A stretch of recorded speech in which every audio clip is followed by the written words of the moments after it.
I'm sure you've lost a lot of sleep since 2013 because you have about 65 billion naira deployed already. Yes. So how much sleep have you been losing, and how much success have you made? If I'm to quantify what you literally call loss of sleep, because we're very vigilant in terms of projects we support, it will surprise you to know the non-performing loss rate we have actually encountered for the projects that are commercially financed by banks, I would say is technically zero. Surprising. It's technically zero because of the intensity of monitoring capability we deploy behind our projects. Even where we had some technical losses was behind the GES, and I wouldn't call it a loss because the government had a time lag in terms of paying its component of the GES.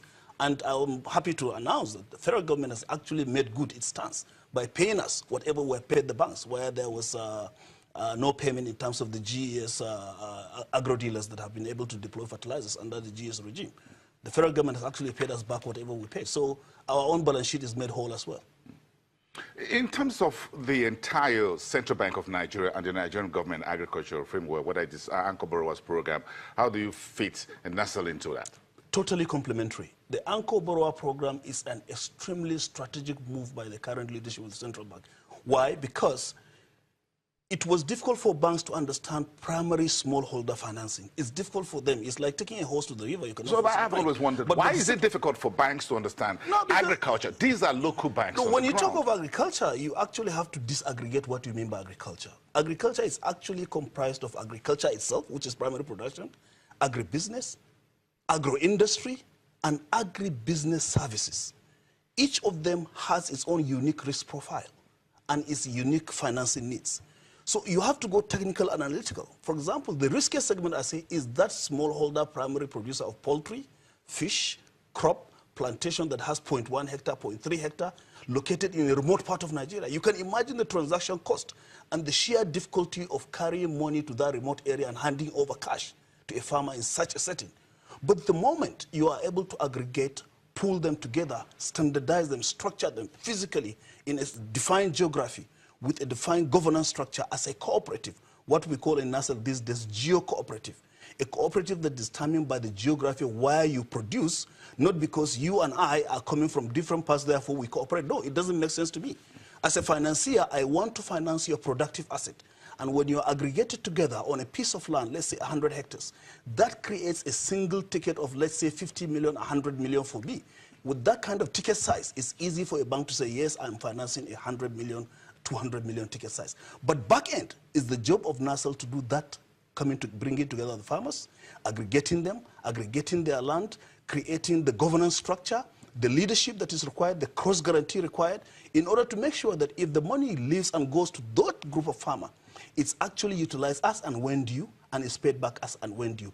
Largely in the NASL model, the farmers actually don't see the money. 85% of whatever is deployed is actually passed on to input producers, because input to a primary producer of an arable crop, for example, maize, cereal crops, actually large part of that money, like I said earlier, goes to the tractor service provider, goes to the fertilizer provider, goes to the seed provider, goes to probably an irrigation service provider. So why take the money and put it into the farmer's hand in the first place? You create a loan, you block it. You then set up a service layer between input suppliers, the Notorious of the world, the Indoramas of the world, the tractor companies of the world, and say, look, there is a ticket size of 300 million, 500 million naira.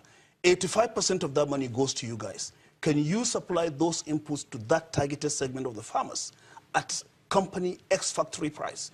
So you bypass all those layers of merchants and rent seekers, and you deliver quality input that you can guarantee quality and quantity straight to the primary producer. In this respect, the bank knows that when it creates a loan of 100 million naira, 85 million naira of that money actually stays put in the account, and it gets paid to the input supplier after he has delivered and after NASL has confirmed quantity and quality. So you've done all this due diligence with Stanbic Bank before you signed?